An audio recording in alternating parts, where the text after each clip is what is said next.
rohani kita waktu Senin hari ini pada waktu terus berjalan seraya mungkin ada pegawai yang sedikit lagi akan masuk ke musala.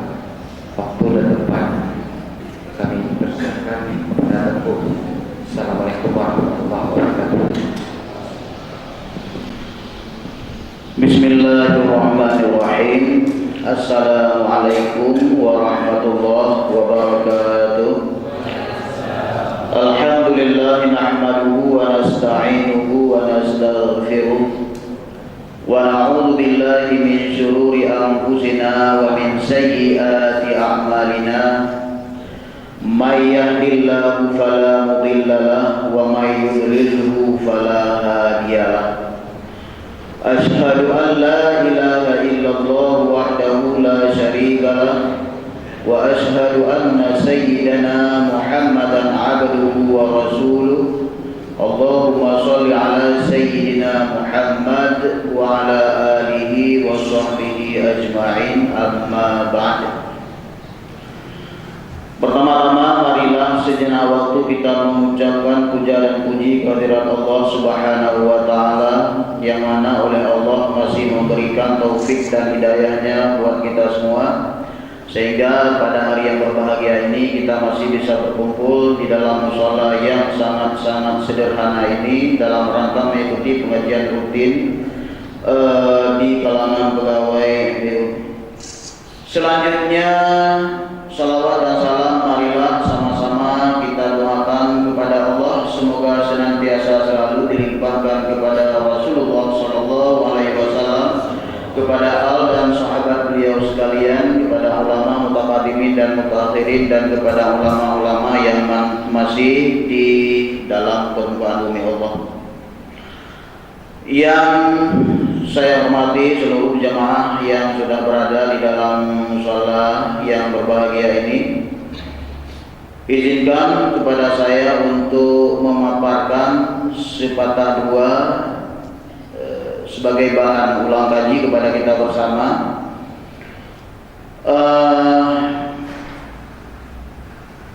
Pembahasan yang ingin saya sampaikan pada pagi hari ini adalah berkaitan dengan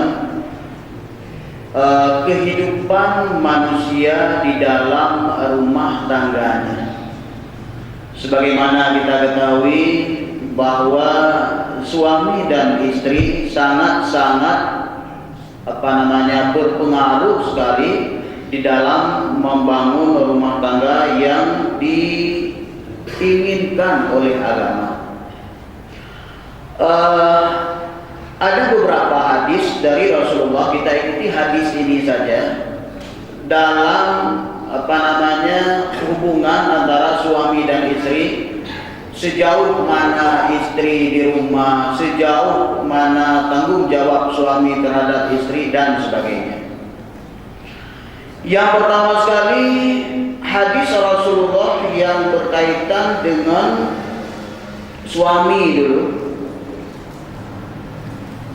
Rasulullah mengatakan dinaran nafaqtahu fi sabilillah wa dinaran anfaqtahu fi raqabatin wa dinar tasaddaqta bihi ala miskin wa dinar anfaqtahu ala ahli wa a'dhamuha ajran alladhi anfaqtahu ala ahli. Satu dinar, kata Nabi, yang engkau nafkahkan untuk perang sabilillah, atau satu dinar yang engkau nafkahkan dalam memerdekakan budak sahaya, atau satu dinar yang engkau berikan di atas orang miskin, atau satu dinar yang engkau berikan kepada keluargamu, kata Nabi, yang paling besar pahala dari satu dinar itu adalah ketika kamu menafkahkan satu dinar itu untuk keluarga kamu. Pahala, kita dapat pahala dalam memberi nafkah sehari-hari walaupun kita tidak sadar. Sudah kita berikan, kita beli ikan, beli beras, beli apa, segala macam untuk keperluan rumah tangga. Tapi Nabi mengatakan 1 dinar yang kau berikan kepada keluargamu itu jauh lebih besar pahalanya ketimbang kamu memberikan 1 dinar yang sama untuk perang sabil atau untuk memerdekakan budak. Nah, ini hadis yang pertama. Jadi alangkah bahagianya kita sebagai suami, rupanya pahala kita tidak di luar rumah, pahala kita di rumah. Pahala kita di rumah. Nah, kita berikan, kita infakkan, kita memberikan nafkah, dan kalau dalam bahasa kita ada muknah, ada lauk pauk dan sebagainya, termasuk pakaian untuk istri. Itu semua di samping merupakan kewajiban, Allah memberikan pahala yang luar biasa. Kemudian hadis yang kedua, ancaman kepada orang yang menyia-nyiakan istri. Rasul mengatakan, kafa bil mar'i isman ayyudhi'a may yuqawwiduhu, yaitu memadalah dosa kamu, memadalah dosa seseorang kamu di mana kamu menyia-nyiakan orang yang wajib nafkah untukmu. Bahasa kita begini, kalau untuk masuk neraka sudah cukup itu saja, jangan buat lagi dosa lebih. Untuk masuk neraka sudah cukup. Apa itu? Menyia-nyiakan orang yang wajib nafkah, kita tidak memberikannya. Nah, itu kata Nabi, kafa bil mar'i itsman ayyudhi'a may yuqawwiduhu. Memadalah dosa manusia di saat dia menyia-nyiakan orang-orang yang wajib nafkah atasnya. Nah, itu yang kedua. Nanti ada juga pembahasan menyangkut dengan istri. Ini kita lihat untuk suami dulu 2 hadis. Kemudian untuk istri, 1 hadis untuk istri, karena di sini dicampur-campur, kita tidak fokus ini untuk suami, ini untuk istri, tidak. Yang istri, oh ini saya. Yang suami, oh ini kena saya. Gitu. Hadis idza da'a rajulu imra'atahu ila firashihi falam ta'tihi fabata ghadbanan 'alaiha la'anatha al-malaikatu hatta tasbahu wa fi riwayatin hatta tarji'. Apabila seorang laki-laki memanggil istrinya, apabila seorang suami memanggil istrinya untuk diajak tidur. Nah ini, falam ya'tihi, di si istri tidak mau. Falam ya'tihi, tidak mau dengan alasan apalah, pokoknya dia tidak segera memenuhi panggilan suaminya. Fabata ghadbanan 'alaiha, lalu suaminya tidur dalam perasaan marah kepada istrinya, tidur, ngantuk, sambil marah ngantuk. La'anat hal malaikatu, perempuan yang dipanggil tidak datang tadi dilaknat oleh para malaikat sehingga pagi nanti. Nah, ini untuk para istri. Ketika suami memanggil untuk tidur, jangan pernah memperlambat, jangan pernah menunda-nunda, karena nanti malaikat akan marah. Ini bukti pelayanan, bukti khidmat, ya? Bukti khidmat yang harus dilakukan oleh seorang istri kepada suaminya. Lanjutan dari hadis itu, walladzi nafsi biyadihi ma min rajulin yad'u imra'atahu ila firashihi fataba 'alaihi illa kana alladhi fis sama' sakhitan 'alaiha hatta yardi anha. Hadis yang lain berkaitan dengan yang tadi juga, Nabi mengatakan, demi Allah, Rasul bersumpah ini, demi Allah, apabila ada seorang suami memanggil istrinya untuk tidur, maka si istrinya tidak mau, seluruh yang ada di langit marah kepada istri itu sehingga suaminya ditolak kembali. Kalau umpamanya seminggu sekali diajak tidur nggak mau, seminggu marah suami, bayangkan seminggu yang di atas sana seluruh malaikat melaknat kita istri. Itu Nabi bersumpah, demi Allah kata Nabi. Kemudian Lagi-lagi untuk istri, la yahillu li imra'atin an tasuma wa zawjuha syahidun illa bi izni wa la ta'zanu fi dukhuli ahadin fi baiti illa bi iznihi wa ma anfaqa min nafaqatin min ghairi amrihi fa innahu yuaddi ilaihi syatr. Tidak halal, kata Nabi, kepada seorang perempuan bahwa dia berpuasa sunat sementara itu suaminya di rumah. Tidak halal. Si istri mau puasa Senin, umpamanya hari ini Senin, kita puasa, bukan istri yang kerja, maksudnya istri yang di rumah puasa sunat untuk hari Senin, suaminya juga di rumah. Kata Nabi tidak halal itu. Tidak halal si istri puasa sunat tanpa ada izin dari si suaminya. Dan, nah ini penegasan Rasul di selanjutnya, apapun yang diinfak oleh istri tanpa sepengetahuan suaminya, maka dianggap istri sudah mencuri. Apalah kita mau memberikan, ini punya suami, maksudnya bukan punya istri yang sudah dikasih oleh suami, punya si suami tidak ada di rumah, tidak ada di rumah, kemudian ada orang yang minta bantuan atau kita ambil punya suami, isi suaminya tidak mengizinkan, itu artinya kita dianggap mencuri. Nah itu sedemikian peran istri di dalam rumah tangga sehingga dia tidak boleh melanggar yang sudah digariskan oleh Rasulullah. Tidak boleh mengambil punya suami dengan tanpa ada izin. Kan kalau umpamanya di rumah ada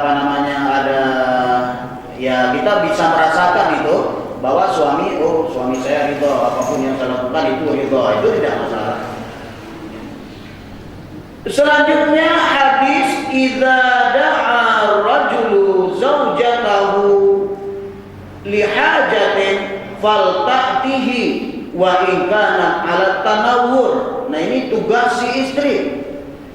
Apabila suami memanggil istrinya untuk suatu keperluan, maka istri wajib segera mendatangi si suaminya. Kata Nabi, wa in kana 'ala tanawwur, walaupun dia sedang masak, walaupun dia sedang kotor karena bahasanya udah mengadang lu, wajib datang ke suami dalam keadaan mengadang juga.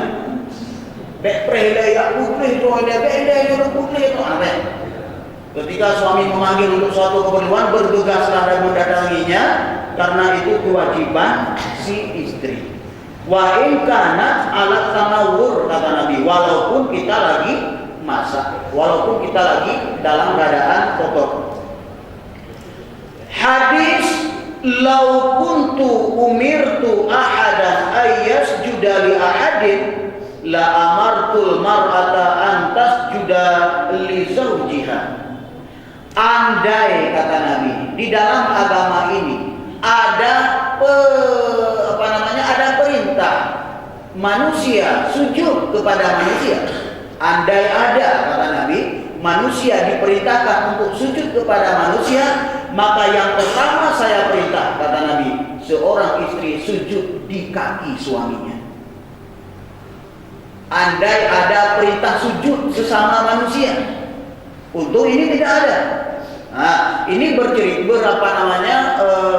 kalau kita menelusuri hadis ini, ternyata ada seseorang sahabat yang datang ke Nabi, ya Rasul, saya ingin sekali ya Rasul mengecup Anda. Oh silakan, kata Rasul, dikecuplah Rasul. Kemudian ya Rasul, saya ingin memeluk Anda, silahkan. Dipeluknya Rasul oleh sahabat itu. Kemudian selanjutnya, ya Rasul, izinkan aku untuk sujud di depanmu. Nah inilah, ketika orang itu minta sujud di depan Rasul, kata Rasul, andai ada perintah di dalam agama kita manusia sujud kepada manusia lain, maka yang pertama saya perintahkan bukan engkau sujud di depanku, tetapi seorang istri sujud di depan suaminya. Begitu mulia suami di dalam rumah tangga. begitu mulianya. Cuman kalau umpamanya kita melihat, oh suami saya tidak begitu, suami saya boleh begini begitu, nggak apa-apa, itu tidak ada urusan sama suami. Ini perlakuan yang dilakukan oleh istri demi mencapai pahala. Seperti yang saya bilang tadi, bahwa si para suami punya pahala di rumah, istri juga tidak kalah penting. Istri pahalanya pada suaminya. Pahala si istri sangat-sangat banyak pada suaminya. Makanya jangan nanti begini, oh saya tidak, kalau saya sudah bersuami, saya tidak bisa lagi sholat berjamaah di masjid, saya tidak bisa lagi mengikuti apa kegiatan-kegiatan. Tidak usah. Untuk sholat di masjid, suaminya saja yang datang ke masjid, kita jaga anak di rumah, pahala yang suami berangkat ke masjid itu tidak kurang dicapai oleh istri.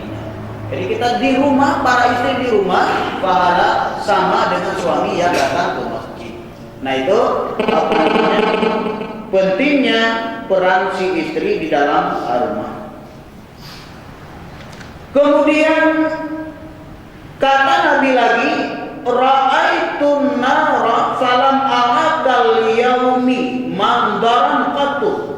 Ra'aitu aktsara ahliha an-nisa. Faqalu lima ya Rasulullah, qala yakfurnal ashira law ahsanat ila ihdahunna ad-dahra summa ra'at minka syai'an qalat ma ra'aitu minka khairan qattu. Ini yang sering terjadi di dalam kehidupan manusia dalam sebuah keluarga. Apa maksudnya? Saya melihat ke dalam neraka, kata Nabi, saya diperlihatkan oleh Allah pada suatu hari neraka yang saya tidak pernah melihat pemandangan yang macam itu. Kata Nabi, saya lihat di dalam neraka itu banyak sekali perempuannya. Letak urina bak lemah neraka bak diurus oleh Allah bak Nabi. Ditanya oleh sahabat ketika Nabi menjelaskan kepada sahabatnya, ya Rasul, kenapa perempuannya banyak? Nah, jawab Rasul, perempuan banyak dalam neraka yang saya lihat itu karena mereka yakfurnal ashir, mereka mengingkari kehidupan yang diberikan oleh suaminya. Tiada syukur kepada suaminya. Nah, ini maksudnya. Perempuan tidak bisa bersyukur atas pemberian suaminya. Ketika Nabi mengatakan, ketika kamu para suami memberikan kebajikan kepada istrimu sudah setahun lamanya, begitu kamu lakukan satu kesalahan, lalu istrimu mengatakan, saya tidak pernah menerima kebajikan darimu. Kan sering begitu.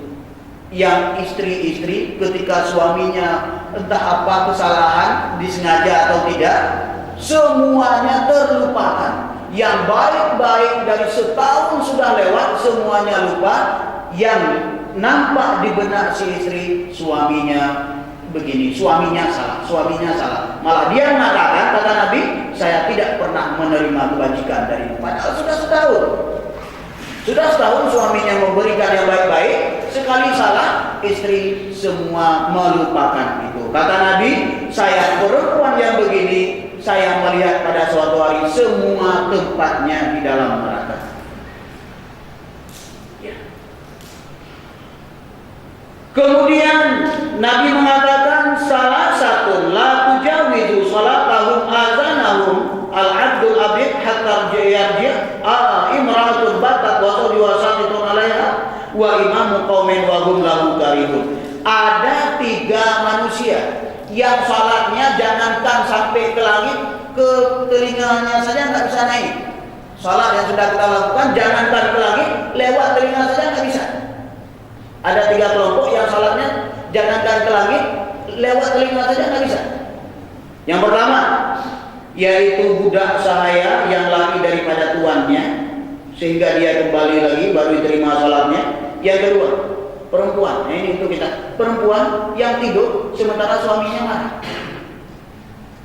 Perempuan yang tidur wazau diwasahitun alaiha, suaminya marah untuknya. Dia tidur, suaminya marah kepadanya. itu salatnya tidak akan lewat telinga, sehingga si suami itu ridha kembali.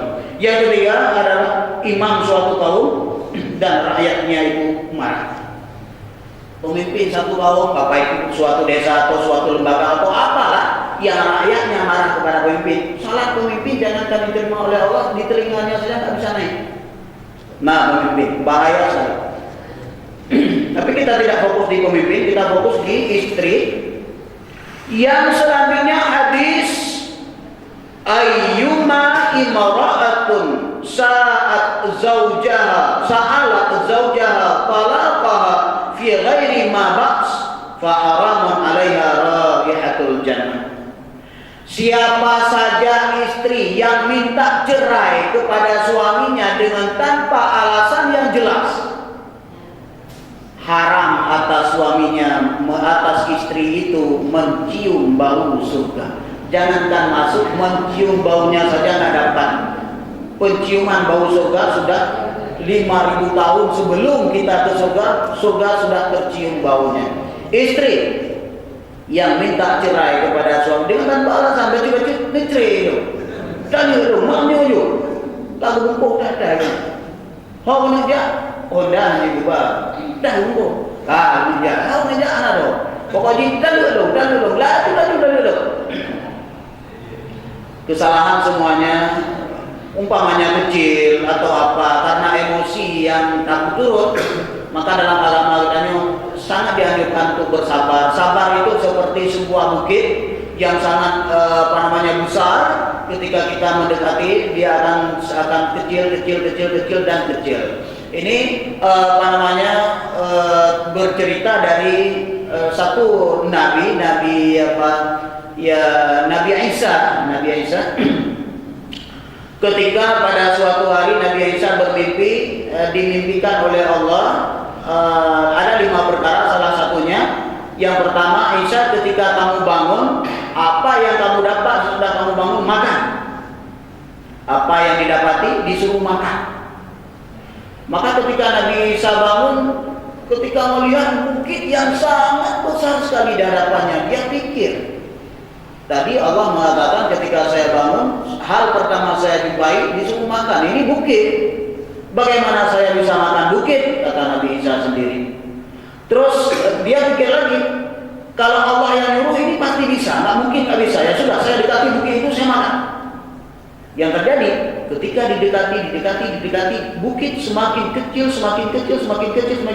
Pas di depan bukit, ternyata bukit yang dilihat yang sangat besar tadi, ternyata sepotong kue manis. Langsung bisa dimakan. Ketika Nabi Isa tanya, ya malam selanjutnya, Allah, saya sudah melakukan apa makna di balik itu? Saya nggak tahu ya Allah. Begini Isa. Hal pertama yang saya suruh makan kepada kamu, yang kamu lihat bukit itu sifat marah. Sifat marah ketika pertama kali datangnya, masalah yang kita hadapi sangat besar dalam benak kita, sehingga kita tidak bisa menyelesaikan saat itu. Ketika kita dekati, maknanya kita tahan sejenak, masalah itu mengecil, tahan lagi, mengecil, sehingga nanti pada akhirnya, ketika kita sudah sabar, bertahan, maka sangat penting di dalam kehidupan kita ini untuk mempraktekkan kesabaran itu. Ya sudah. Nah itu ayyuma imra'atun sa'alat zawjaha talaqaha fi ghairi ma ba's fa haramun 'alaiha raihatul jannah. Orang yang minta cerai kepada suaminya, istri yang minta cerai kepada suaminya, dengan tanpa ada alasan yang jelas, maka itu dianggap haram di atas orang perempuan itu mencium bau surga. Selanjutnya untuk yang belum kawin. Untuk yang belum kawin, hadis Rasulullah, ya ma'syarasy syabab, man istata'a minkumul ba'ah falyatazawwaj, fa innahu aghaddu lil basar wa ahsanu lil farj, wa man lam yastati' fa alayhi bisawm, fa innahu lahu wajah. Wahai para pemuda ya ma'syar syabab. Ketika ulama menafsirkan syabab ini Nabi memanggil orang yang di bawah 30 tahun, syabab. Yang sudah 30 ke atas tidak dipanggil lagi untuk kawin. Ya ma'syar syabab, wahai para pemuda. Syabab ditafsirkan oleh para ulama orang yang umurnya 30 ke bawah. Yang sudah 35 belum kawin tidak dipanggil lagi. Tidak dipanggil. Nah, dipanggil oleh Nabi, wahai para pemuda-pemuda, man istata'a minkumul ba'a. Siapa di antara kamu yang ingin yang sanggup untuk kawin, falyatazawwaj, maka hendak kawin. Karena kawin itu lebih menutup mata dan lebih terpelihara bagi kemaluan. Dan siapa yang tidak sanggup maka dia berpuasa, karena dengan puasa itu dapat menghancurkan menjinakkan nafsu. Itu kata Nabi, man istata'a minkumul ba'a. Siapa yang sanggup apanya? Sanggup dalam memberi nafkahnya, kemudian dia punya minat. Agama tidak memaksa seseorang itu kawin, sehingga dalam hukum fikih kita mendapatkan bahwa kawin itu pada dasarnya hukum kawin itu sunnah. Tapi ada kalanya haram, ada kalanya hukum kawin jadi haram, ada kalanya kawin itu wajib. Siapa yang haram? Orang yang tidak punya minat beristri karena ingin statusnya jelas kawin. Tidak punya minat untuk istri, dia tidak punya minat. Dia sudah terlalu nyaman hidup sendiri. Masak bisa sendiri, kemudian segala macam bisa sendiri ya. Tidak punya keinginan kawin. Terus karena orang suruh-suruh sudah dia kawin. Yang terjadi apa? Menelantarkan orang lain yang seharusnya tidak dilakukan. Dia tidak bisa menjaga orang lain karena dia tidak mau, ya, tidak punya keinginan untuk hidup bersama. Itu Rasul tidak memaksakan orang yang beriman untuk kawin. Kalau kawin pun haram hukumnya. Kemudian ada orang yang wajib kawin, umurnya sudah sampai masa kawin, dia tidak kawin karena pikirnya kalau kawin dapatnya cuma satu. Nah, itu haram. Haram tidak kawin. Nah, haram tidak kawin. Jadi pada dasarnya hukumnya sunat, ada kalanya dia berubah jadi wajib, ada kalanya berubah jadi haram. Nah, itu kata Rasul, man istata'a minkumul ba'a falyatajawwaz fa innahu aghaddu lil basar wa ahsanu lil farj. Ya. Kemudian Rasul mengatakan selanjutnya, tanakahu takasaru fa inni ubahi bikumul umam yaumal qiyamah. Fa idza ashabat imra'atun ma radhiyallahu wa rasuluhu bihi faqad kharajat min ta'atihima wa dakhalat fi sumrati iblis. Kawinlah, kata Nabi. Tanakahu takasar. Kawinlah kalian supaya kalian itu banyak. Karena kata Nabi, sesungguhnya saya bangga dengan banyaknya kalian ketimbang umat-umat sebelum saya. Rasul bangga dengan kita. Nanti Rasul mengatakan kepada Nabi yang lain, coba lihat umat saya itu sebegitu banyaknya. Maka Nabi mengatakan mereka, tanakahu takasaru, nikahlah, beranaklah banyak, karena saya bangga nanti di akhirat dengan kalian itu banyak. Nabi bangga mengenai beliau tinggal berlemah bawa umat lain. Umat orang lihat orang kalau di 4 jutaan.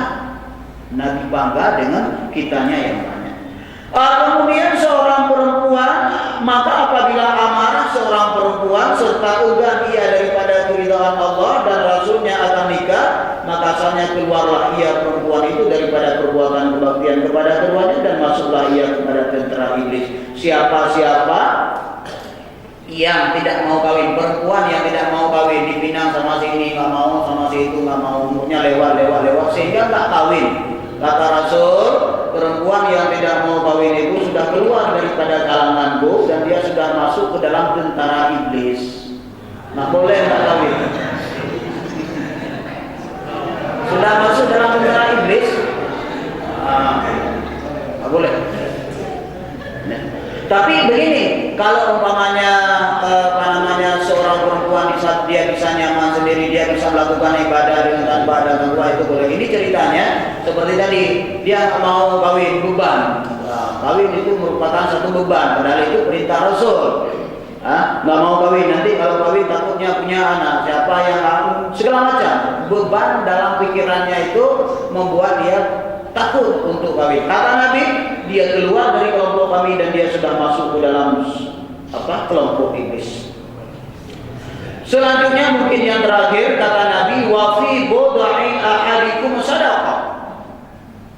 Ini untuk suami istri, pada kemaluanmu itu ada sedekah, kata Nabi. Itu di depan sahabatnya. Nabi nggak malu itu. Pada kemaluanmu itu ada sedekah. Sahabat menanya, ya Rasul, ayati ahaduna syahwatahu wa yakunu laha fiha ajruh. Apakah mungkin kami mendatangi kepada istri kami dengan syahwat? Cuma itu syahwat ya Rasulullah. Ada pahala pada syahwat. Nah ini kata Rasul, ara'aitum law wadaha fi haramin akana alaihi wizr. Apakah kamu melihat bahwa syahwat itu ketika didatangkan pada yang haram itu dapat dosa?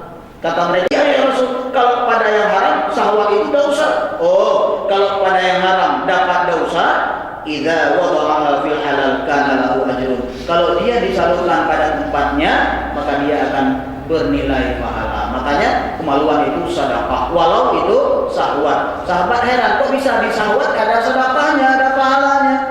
Rasul menimpali bahwa syahwat ketika didatangkan pada yang haram mendapat dosa, tapi ketika pada yang halal dapat pahala.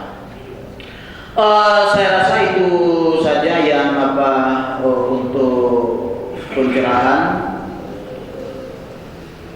Selanjutnya saya serahkan ke Bapak Moderator dulu.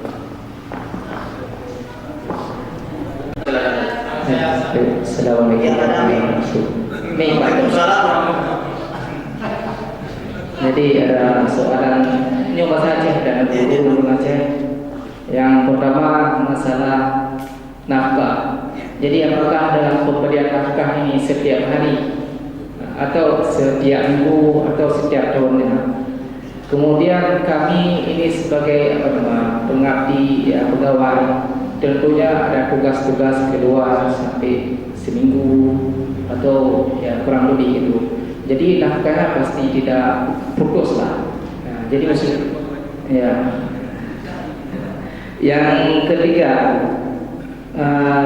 bila kami bisa keluar atau ke sekolah sampai ke luar negeri sampai 2 tahun sampai 3 tahun, ini pasti ada yang terputus. Jadi nafkah ini kami mendapat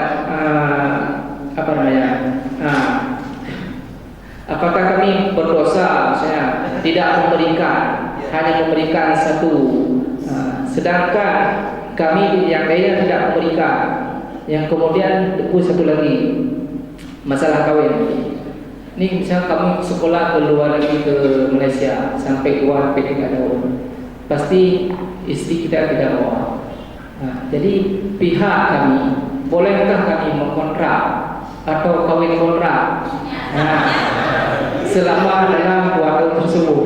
Karena yang lain bisa dikirim aku, kita kirim dulu.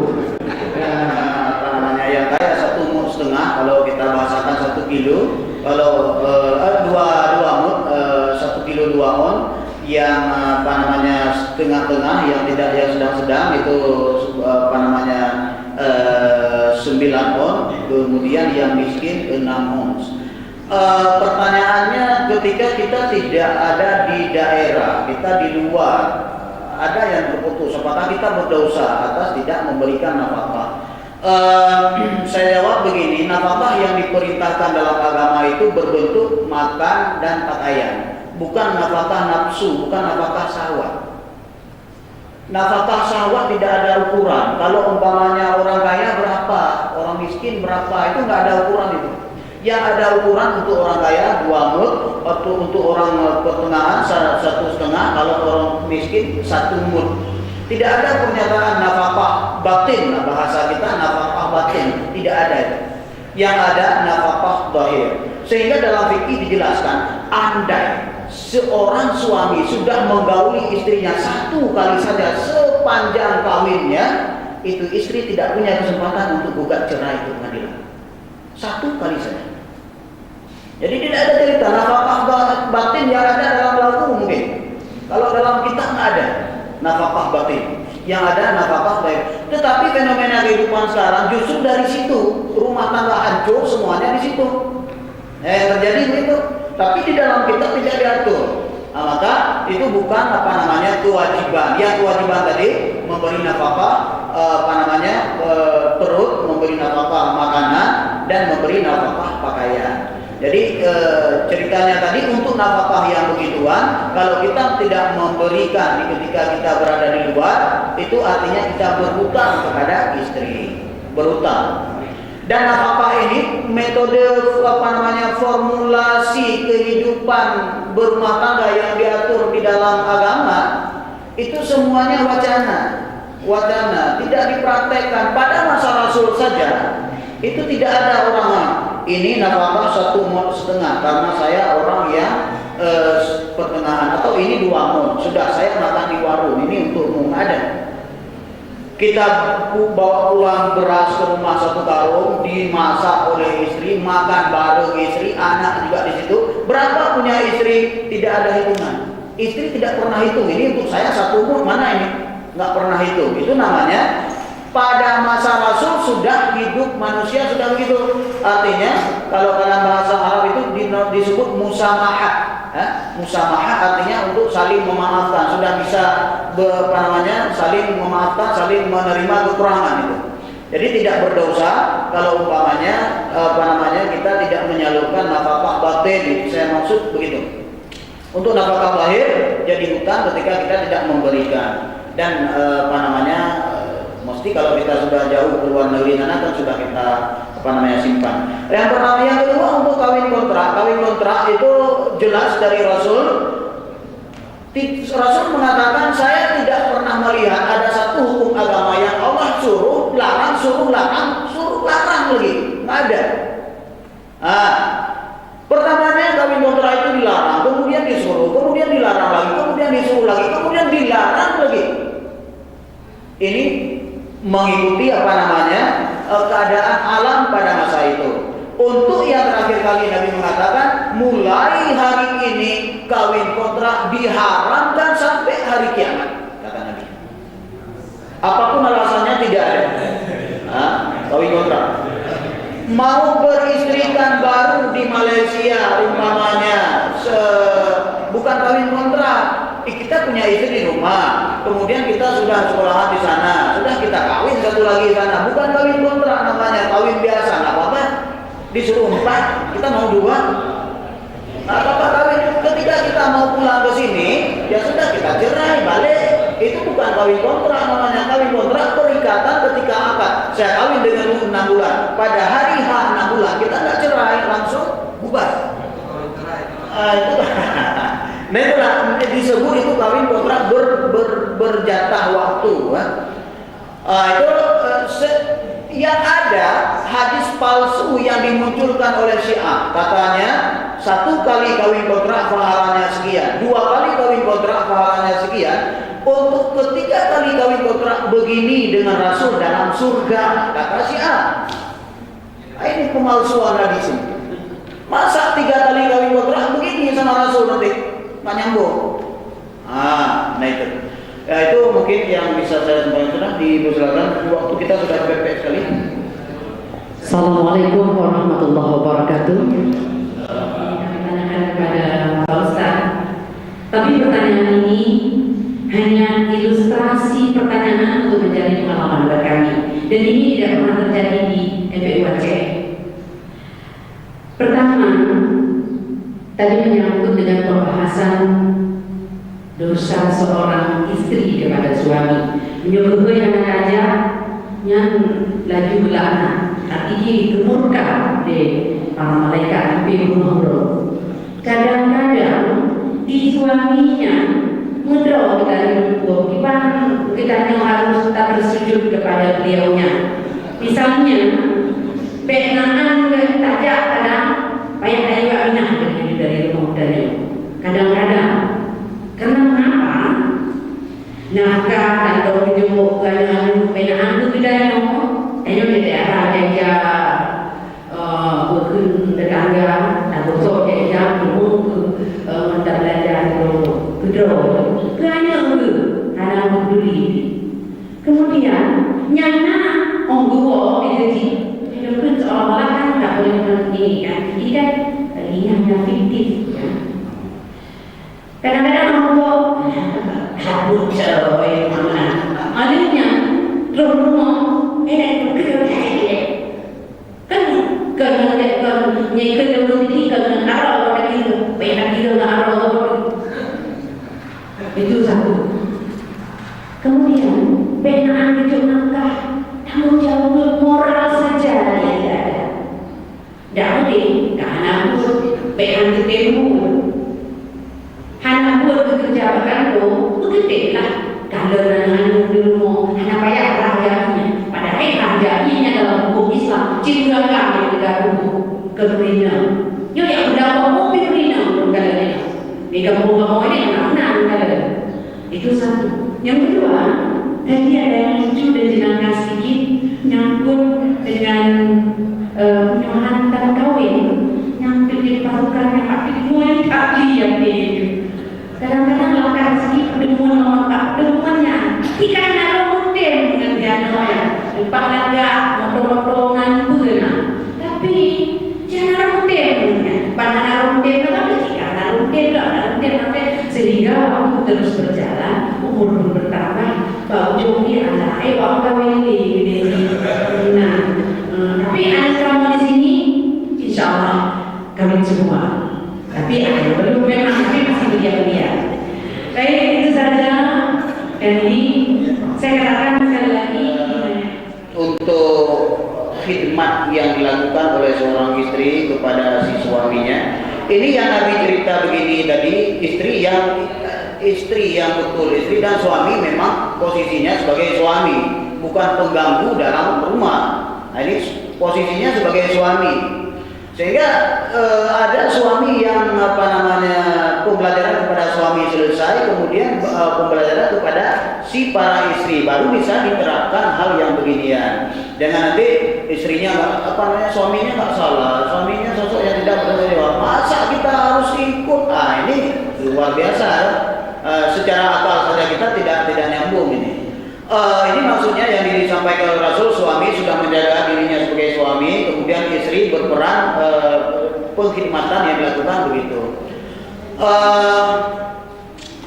Sehingga di dalam sebuah hadis Nabi mengatakan begini, jangan kamu membuat istrimu sebagai budak. Apa maksud sebagai budak? Pada harinya kamu pukul-pukul dia, malam kamu tidurin. Itu dilarang sama Rasul itu. Yang terjadi dalam kehidupan semakin gabung dalam orang semakin anak yang nyaman-nyaman betul juga yang gabung dalam itu semua kali lah. Urang barang malam sempat. Kata Nabi jangan kamu buat istrimu sebagai budak yang ketika siang kamu pukul-pukul malam kamu tidurin. Budak agaknya nang ditopo budak apa bilang kamari nang ditopo malam urang kerja kerja di Pak. Apakah begitu istri? Kata Nabi jangan. Keseimbangan keseimbangan. Kemudian ada istri yang anak gak menamedeh karena dia bawa kehidupan dalam agama kita mulai dari semenjak masa Rasul sudah tidak tidak berperaturan begini. Ini hanya wacana yang saya bilang tadi bahwa kalau kita mengikuti bahwa yang mencuci baju anak si suami, yang mencuci segala macam si istri, masak suami segala macam istri cuma makan, itu nggak dipraktekkan mulai dari masa Rasul. Sedunia nggak ada praktek itu. Ya memang kewajiban kepada si suami, tapi nggak ada yang praktek. Sudah si istri tahu ini kerja saya, itu dapat pahala dari kerja itu, dapat pahala. Jadi yang ingin saya ceritakan ada satu orang yang datang kepada Sayyidina Umar, mengadu kepada Sayyidina Umar karena istrinya merepek, tak tahan lagi. Tiap hari merepek terus. Ini salah, itu salah, ini salah, itu salah, merepek. Tukang pepek itu gejak deh. Sebab Sayyidina Umar aja dia melapor bahwa istrinya yang pagi minta solusi. Bantu bak pagi rumah Sayyidina Umar, bantu dengan sudah rumah Sayyidina Umar. Nawina mu pepe, rupanya inang Sayyidina Umar, umu kalso mu pepe, tu ada baru. Tinggal nyanyi pula lapor inang lo pepe, padahal mu beran ba inang lo. Bantu dia umu bau jalan tu, umu kalso. Inang Sayyidina Umar pun tak tegang pepe tu. Yang namanya urinam kan urinam sahabat aku sahabat urinam yang sahabat nonton urinam sahabat ya urinam kakak kebalik aneh deh bang balik ke kanan urinam bang balik aku tahu ya orangnya lu kita rumah ya Amirul Mukminin tidak khalifah inam lu pepek kembali ni tapi saya tahu mana bukan bantu balik dulunya dukun ya Amirul Mukminin rencana lu nak lapor badrong lah minta solusi kipan cara wina lu cukup berang pepe motif pulau Tuhan ada bre mau bedain pepe ju badrong kenal baru dengolan ngobrol lu kayak parah ini mana jangan pun udah le penandakan Amirul Mukminin wahai agama yang rumah lu empepek minggu ke empepek kurangnya kalau rumah juga bang empepek lu ni kan empepek sebenarnya dosa kepada suaminya yang sudah dilakukan yang merepek yang mana jelasnya kalau rumah sehingga merepek kurangnya kalau rumah lu sah nak empepek kurangnya kalau rumah lo angkatan rumah ju tanya lelunya gimana anda rumah urinam empepek dia tahu baca kalamari bu pada dulu ada dawa segala macam saya kabere pakai dena beda urutan dengan bebek tanya kabere dulu ada pek urinam bebek karena punya dia tua orang bebek anak tak setel bebek ju ngena dia Amirul Mukmininnya itu kalau rumah di bangun bebek kena sampai meninggal bang bebek itu deh Allah anak lucu ada betul yang untuk pengalaman tanya ulah kau deh ada betul ada ya pendek makan pepek berongkong kudal seribe kan boleh dari seribe lagi kayaknya deh belajar dari Sayyidina Umar bahwa ketika istrinya merepek dia sudah memaafkan seminggu kemudian dia sudah memaafkan hari ini maka betul leulunya wahai Amirul Mukminin menyolaginya drone pegah lom kalau rumah istri lumah pepek dulu hanya mahu dia bang pepek jangan ada cipu kata mana ada kalau rasa selesai kapol keburu nanti kita melihat ini jauh ini dulu ya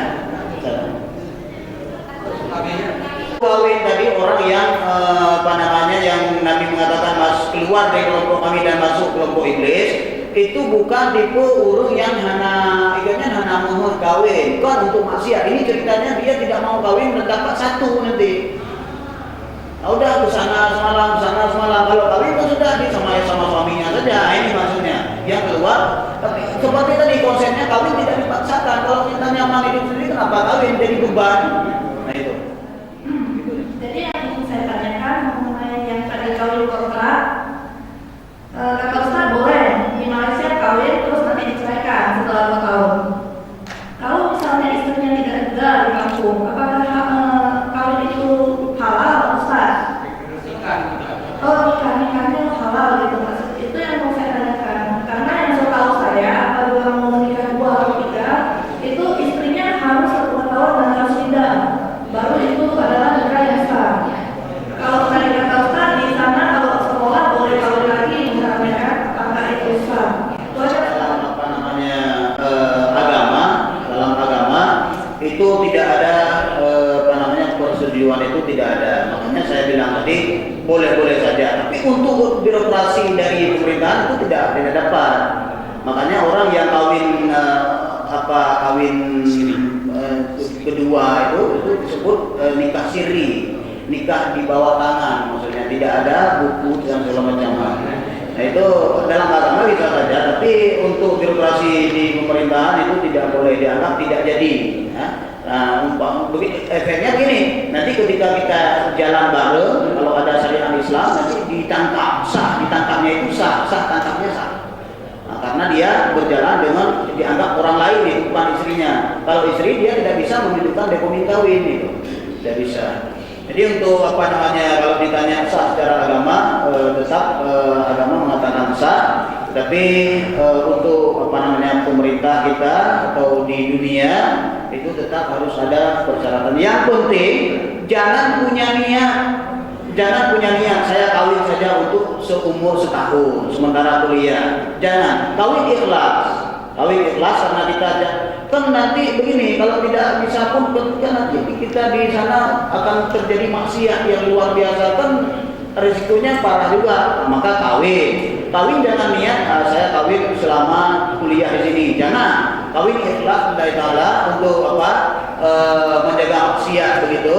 Nanti sudah kita apa namanya sudah selesai, kita tidak mungkin lagi duduk di sana, kemudian istri juga orang Malaysia bisa kita bawa ke sini, sudah bisa. Itu maksud saya tadi. Nah itu apa namanya segala yang sudah saya sampaikan, semoga bisa kita ambil hadis-hadis daripada Rasul. Semoga ke depan kita menjadi suami dan menjadi istri yang lebih baik yang diharapkan oleh agama, dan yang nantinya istri dapat membawa suaminya menuju surganya Allah, sebaliknya juga si suami dapat mengiring istrinya ke dalam surganya Allah.